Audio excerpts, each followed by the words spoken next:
For those of you that haven't come across us before, we are a free program helping founders get investment ready. So check us out if you are looking to raise a seed round. I'm joined today by Laura from Financielle, and we're going to talk all about PR. So we're going to follow her story right from the very start, getting her first few bits of press out there, through to being on TV and developing a bit of a following. So we've got lots of really useful, practical advice for you. And it'd be great, Laura, if you could start by introducing yourself and kind of what the business does.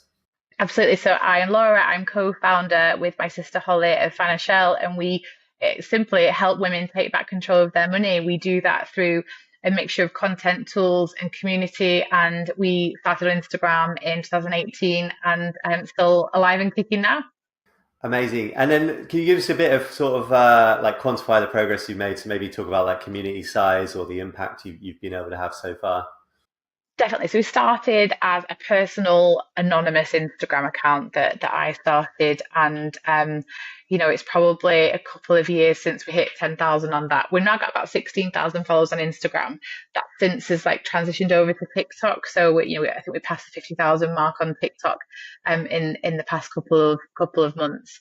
And that transitioned into building the app. So we kind of started off with an MVP that was a PDF and an Excel spreadsheet, and tested whether people wanted to buy a product that would help them manage money, which is a little bit of an oxymoron. And so we wanted to test the market, and they did. And so we used the profits from that to launch the very first app back in October 2021. We have a really engaged community of people actively paying down debt and saving. So we were just talking about that in the office. Like last year, we increased the net worth of our community by £1.1 million. And that was in our first year of running the app.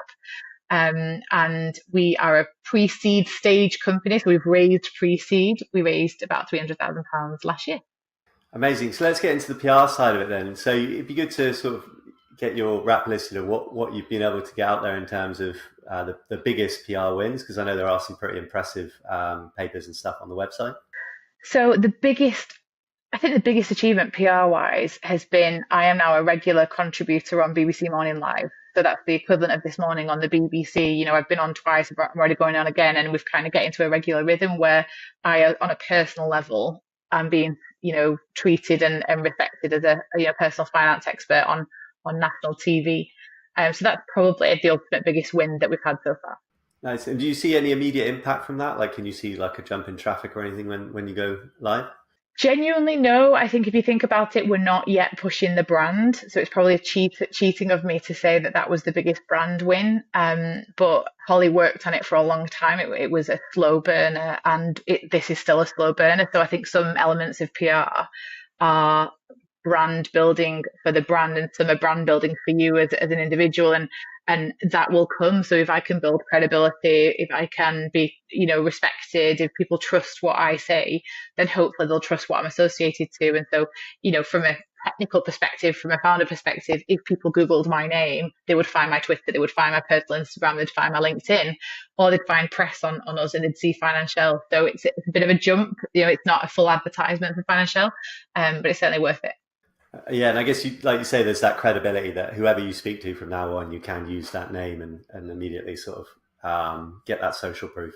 Definitely, but that you don't ring up Morning Live and say, "Can I come on and be an expert?" That has taken 2 to 3 years on top of then 2 years worth of just Instagramming, where you build credibility. If the BBC, I remember a friend of mine who's also in the personal finance space couldn't appear on 5 Live a couple of years ago, or maybe only 1 year ago, and she WhatsApp saying, like, "Can you do it?" And I was like, "Yeah, okay." And you just have to say yes to those things. And I really didn't want to go on BBC Radio 5 Live, for the first time ever, to be asked about, I think it was probably like a budget time of year, but I just said yes. It's kind of like, can you ride a horse? And you go, yeah, I can, and you figure out how to do it later. Didn't mess up, didn't swear on the BBC, didn't get anything wrong, and kind of got asked again. And actually the producers at radio, TV, they need quality content and they need reliable sources. And so from that moment on, unfortunately now I have to answer my phone. I'm a classic. If I don't know the number, I will absolutely screen my calls and not answer because it's probably a scammer or someone trying to sell me something from a call center. I have to answer them now. And usually it's someone saying, "Can you come on today?" and I'll just always say yes, unless it's I'm with the children, or unless I've got a really important business meeting. We'll move stuff as a team, and I'll do them, and that just builds up momentum really. So you've definitely got to say yes to the early things to then suddenly find yourself on national TV every week. Yeah, so let's take it right back to the beginning then. So do you remember the first piece of PR you got for the company? So I think the first little bits were industry PR, so kind of like startup world PR, and we really didn't find it difficult to hit the press. Maybe we weren't another white middle-aged male with a hoodie on saying I would raise a few million. Like, there was a demographic issue, there was a problem-solving issue, a cost of living crisis, and helping people with money. People were interested in that. Who wants another B2B payments platform in the fintech press? But we could get in there quite easily because we had a story. We were two sisters. We were solving something that was very human for people. So we found it really easy to hit that press long before we chose to raise money. So it wasn't even a raise story. It was just, we've got this product, we've got this app. If I think about the first mainstream press we got, I just got a reminder on Facebook. Actually, it was 2 years since we got a double page spread in the Guardian, and I think that was a really big moment to buy a paper, with our names in it, and to be able to show it to family that don't really know what we do, and go, oh look, you're in the press. And that came off the back of TikTok. So TikTok and the rise of FinTok was growing with momentum, and someone reached out to us and said, I've seen you've got a TikTok account, can we talk about it? So that's how that came about. And that was probably one of the earlier, wow, we're in the national news, and didn't see any more downloads from it, didn't see any more followers from it. But it was a nice, nice star on the sheet. Yeah, so I'd like to pick up two things there. So you mentioned a couple of like possible angles, reasons to get in touch with you. So your sisters, you're not the average fintech founder, cost of living crisis. Were you like really, did you kind of put them front and center? Like when you approach people, you're like, we can talk about X, Y, and Z, or did they kind of work that out for themselves? Well, I think a key point there, Chris, is we have almost never approached anyone for PR. Almost never.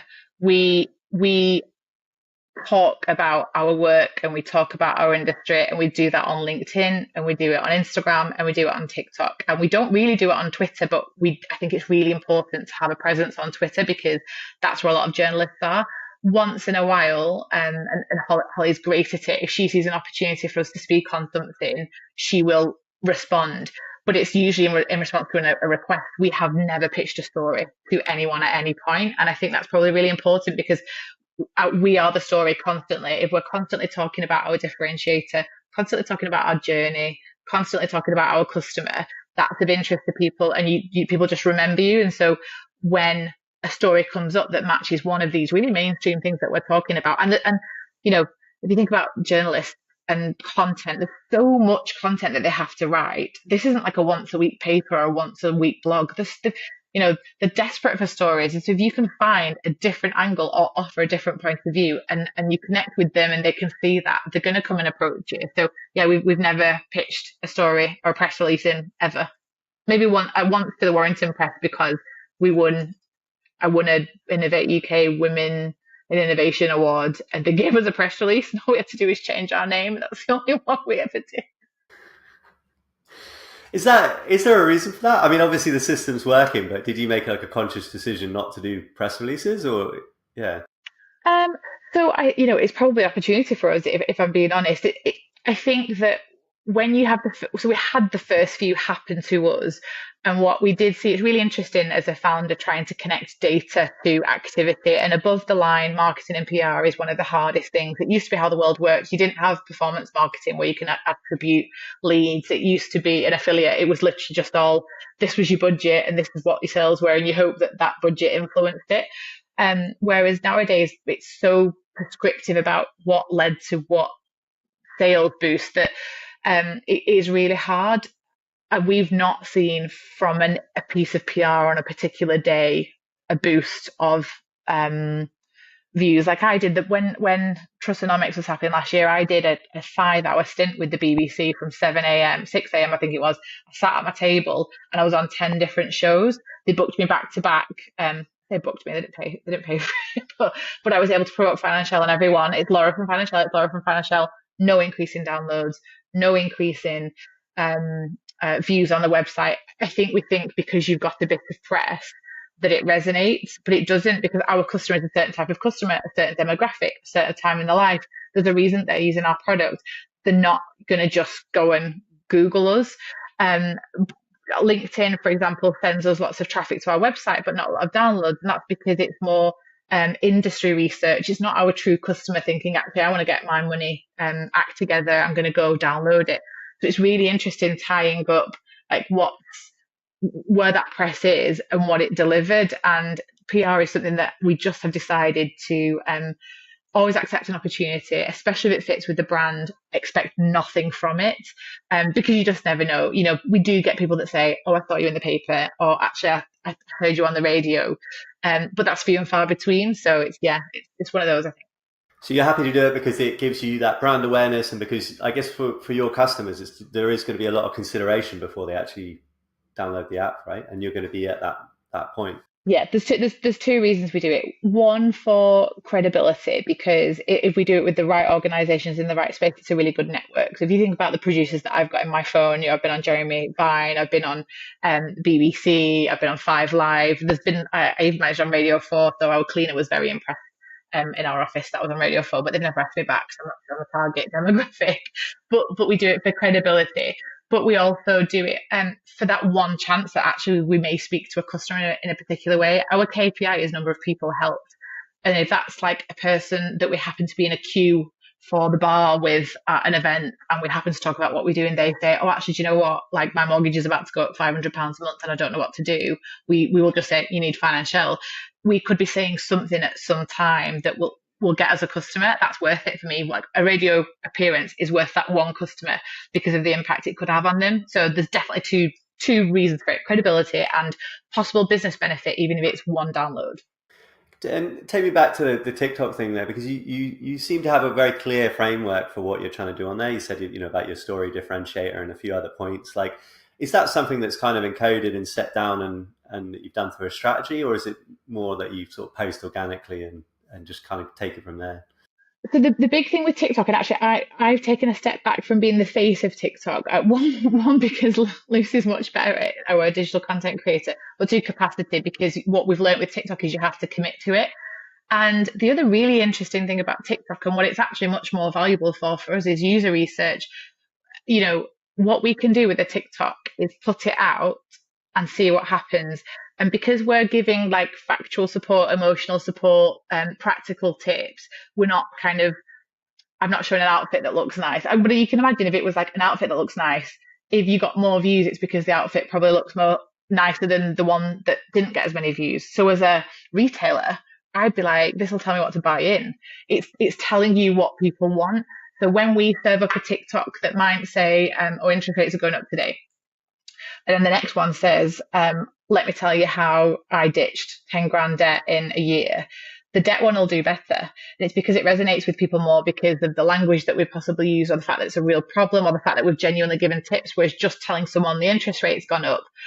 Again, you can tweak that and hone it and say, this is what it could mean for you, this is what you could do. But I've probably just turned off the majority of our audience because they don't want to hear the word interest rate. The F word, finance, is not a word we use. So it's just I love TikTok, and we've used TikTok to actually learn from content, learn from how people want to be spoken to. And then, to kind of your expertise, we distribute that into our copy, into how we speak to people. So TikTok for us, it has to be a commitment because it takes a long time to get to that learning point. So a viral post for us is not for the want of getting loads of downloads. It's, oh, that's taught us something really important. But you just got to have a lot of commitment to it and learning, and like not understand why one works and one doesn't, because sometimes you can put two out that are very similar and one works and one really really doesn't, and that's TikTok for you. So that's helping you understand your marketing messaging, right? Like, it's the sort of tone of voice, the what notes to hear. Is it ever gone so far to influence like where you're investing your energy in terms of like resources, like a feature of the app, a download, something like that? Yeah, I think we're realizing definitely copy, and it's just, I think someone else much more intelligent than me said, when you're thinking about product market fit, which is something in the tech space which is so often linked to product, I think there's something called problem market fit, which is there a problem out there, and do you solve it? If you can, especially the type of content we create, if you can create some content that highlights a problem but solves it in the same place and it does well, you just reinforce that this is a customer problem. So it's great research. It's so helpful to confirm actually. Holly and I were talking about just then because we increased the net worth of our community and we're trying to look at some copy, and she said our community don't use the word net worth, and they don't. So we're trying to find a different way of explaining that we help people on average increase their net worth by 16k each across this like sample of people that we tracked. But we can't use the word net worth because it doesn't matter because people don't care about it. We have to find another way, and that's what TikTok helps with, I think. Yeah, and I think that's so important because you can really get lost, like because you're so down the rabbit hole on the problem you're solving, and using the language with your team that you use internally, and to be able to sense check that is really really powerful, right? And to sort of get your head out of that intimate knowledge of the subject and see how the audience sees. Absolutely. And then what about, so you obviously haven't done too much pitching. You mentioned maybe reaching out for the odd opportunity, which I'm guessing was on Twitter when Holly did it. Was that right? Yeah. Do you know at all how she found those? Was it like the journal request hashtags or anything like that? Yeah. Exactly. And we do have, we've built up a people that we follow in our space, some journalists that would, um, that would ask. And so even if you're not actively on the journal request tab, you can see that they're going to do a piece on that, and they might use that hashtag, they might not. But sometimes even when someone, it's about being active on the issue that your product or business is connected to. So if a figure or someone on Twitter makes a comment, maybe on Threads now, we'll see. If they make a comment and we have something valuable to say, if we don't, we won't comment. But if we do, we'll comment. That can provoke an inbound as well. So I think there's the outbound. If I'm being a founder now, like what I think about, journal request is the easiest way to help someone out because they're looking for thought. And sometimes it's, we've been on it and gone, oh, we know someone that could help with that. We've done like a little networking connecting session because actually it's just nice to help people out, and we might be thought of next, but if we're not, that doesn't matter. If we can help a fellow founder out, we've got a friend that's got a child development app, and if there was something on child development, we'd be like, tag it in Jenny, and hopefully she'll get a request for some comment or something on that.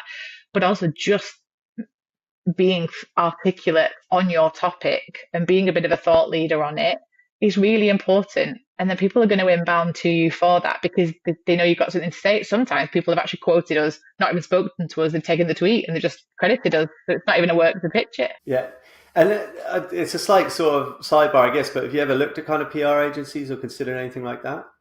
Very early on we did. I think so first time founder is very different to second time founder, I think. And we both never run businesses before. We'd worked in big business, but when you are a founder, you're having to be CEO, CMO, CFO, CTO. Like you have to suddenly be an expert in all these different areas, and you still don't really, when you're early, you don't properly know your customer yet, or you shouldn't, because it's not your choice who your customer is. It's this really weird back and forth of product and customer. You push something out, what do they use? We've got a great feature on our app called Life Admin that you can put your policy details in, and we'll remind you 6 to 8 weeks before it's coming up for renewal, because that's the optimum time. And it's great. No one ever uses it. It never use it. And I'm obsessed with, imagine we did this big campaign about Life Admin because it's so good. It helps me out. I found out I was paying for 2 sets of landlord insurances. I mean, like my husband wasn't impressed that I wasn't using my own feature on my own app because I'd forgotten to put one on. But when I did add it on, when it came up for renewal, I realised I had 2, which is sad.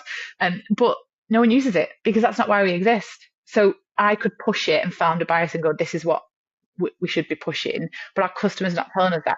So then when you come back to then a third party agency that's representing you, if you don't know who you are yet and what you represent, how do they? So I think there can be a real misalignment about what problem you're solving and then who your audience is and then where it gets positioned. So they could do some genuinely really good work, but it's for the wrong audience at the wrong time.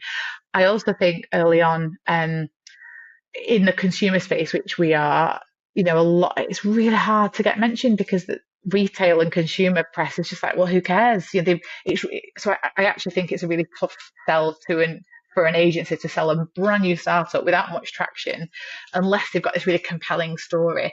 And the third point I guess I would make for early founders, and I count myself still as an early founder, is you have to be able to sell your story, because you have to sell it to customers and agencies and employees and investors, prospective investors. You have to sell it. And so you have to be able to nail that. And so it's a really good skill to learn to how can I tell my story well, find an angle for the other person, because I think that's really important. People we were like, we've launched an app, let's do a press release. Who cares? No one cares. Why you think it's a big deal, but the average customer does not care that you've launched your app. But if actually you can say, we have seen there's a big rise of people with universal credit that are using our app, and it's helped them navigate this kind of 6 month period, that's a story and that's helpful to someone. So it's a really good lesson for a founder to learn, which is, what's the angle? Why? So what? Why is my product helping someone? And I appreciate that. I think Holly's very talented at it, and I'm good at selling what our product is because I created the product. So I appreciate that some founders may not feel as confident, may not feel as comfortable with it, but someone in your team has to be able to sell your product, because you have to sell it to the agency first. So we haven't used them. It's definitely not off the top of our list to use them, because I think we're doing really well. If ever I got to a point on a capacity issue, maybe I'd look at it, but I think it's actually that important. It can form part of a wider marketing strategy role that you might still hire someone anyway. Yeah, and obviously we're big on storytelling in the pitch. So, give us an idea of how much you've evolved from when or your ability has evolved from when you just started to now, as in your ability to sell what you do.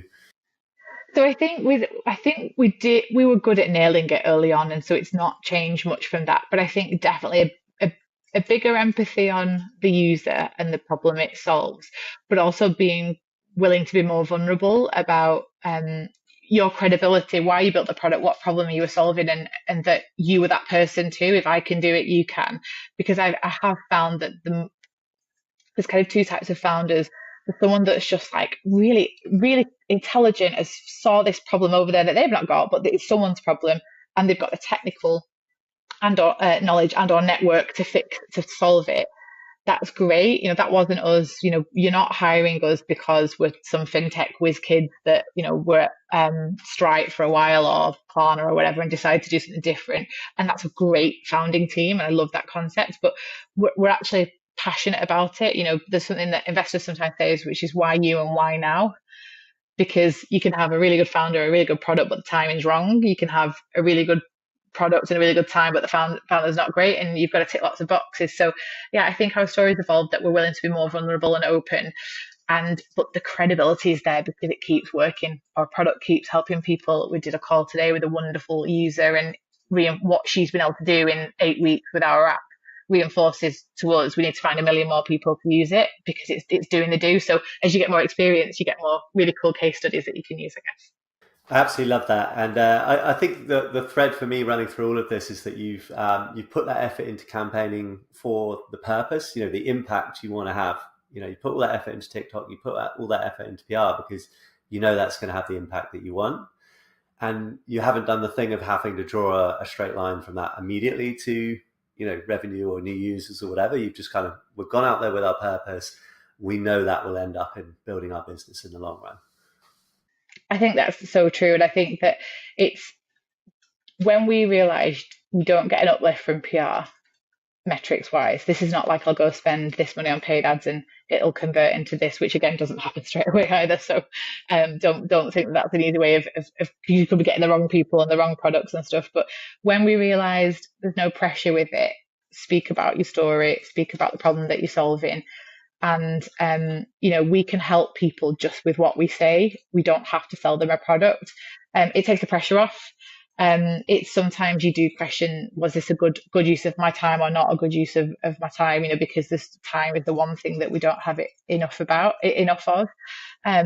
But saying yes to opportunities and being willing to help out. Is it Adam Grant, Give and Take? I've only a long time since I read it, but we constantly work like that in business because it's a nice thing to do, to help the journalist out, to help the platform out, to help a friend out, and the value will come back. And the biggest thing that people say to us is, "Oh my God, you're doing so well." They've not seen my finances. They don't know. I mean, we're really happy with where we're at, but they've not seen my accounts. It's because they've seen us that's what they think. And so if you think about that, it's really important to be seen because perception wise, it's really helpful. It's also helpful to know that you're doing well commercially, but they don't know that. How do they know I'm doing well? Yeah, that's a great point. Look, thanks so much for taking the time to talk to us, Laura, and helping us out with that. There's so many useful nuggets of advice in there, so I really appreciate that. And for anyone that's kind of been inspired by your ethos and your message, like what's the best way to get involved with the community or maybe sort of follow what you do? So head to Instagram or TikTok if you want help getting your money act together, and if you want to connect on LinkedIn, go connect with myself on LinkedIn. Happy to help. Lovely. Thanks again for joining us, Laura. Take care. No